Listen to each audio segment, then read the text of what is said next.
As an area with over 2,000 years of history and numerous sites of cultural and religious significance, the West Bank has much to attract tourists.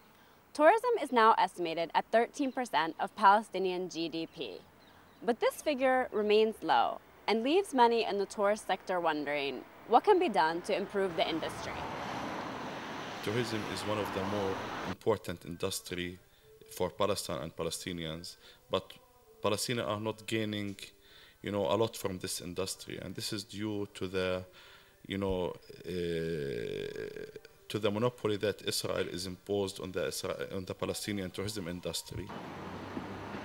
Home to Roman and Ottoman ruins, religious sites held sacred in Islam, Christianity, and Judaism, and marvelous hills, mountains, and cliffs, the West Bank contains a blend of attractions for tourists.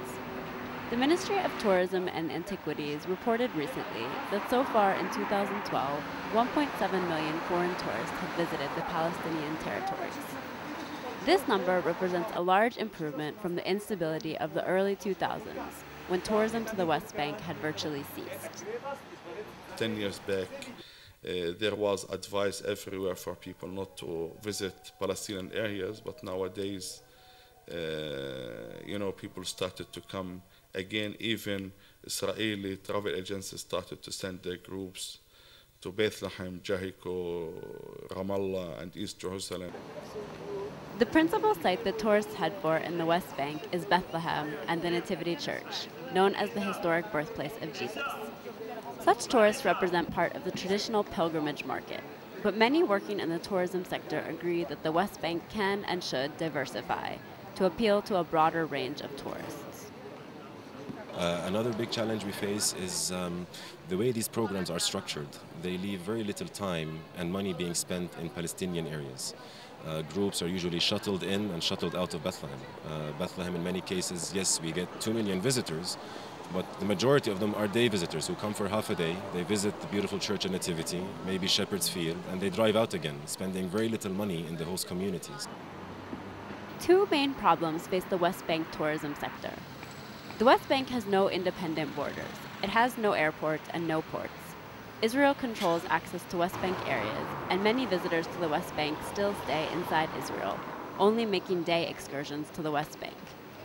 Due to years of political turmoil and clashes with the Israeli military control, the West Bank also has an image problem. We realize that there's a very big gap online in terms of Palestine's presence. All you see is usually bad news. You don't get to see the positive side, a different side of Palestine.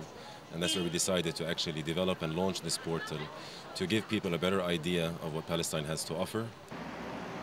While changing the West Bank's image in Western media is no easy task, there are positive indicators which suggest that more tourists are visiting.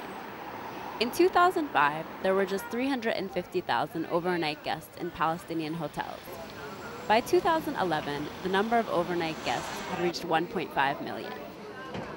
I'm going to a wedding in Bethlehem, So it's going to be a really nice time.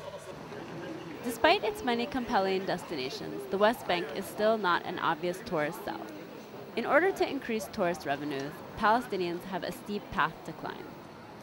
But like almost all industries in the West Bank, the tourism sector has only really been in existence for 18 years. And so there are reasons for optimism going forward. Winnie Mancini, JN1, Ramallah.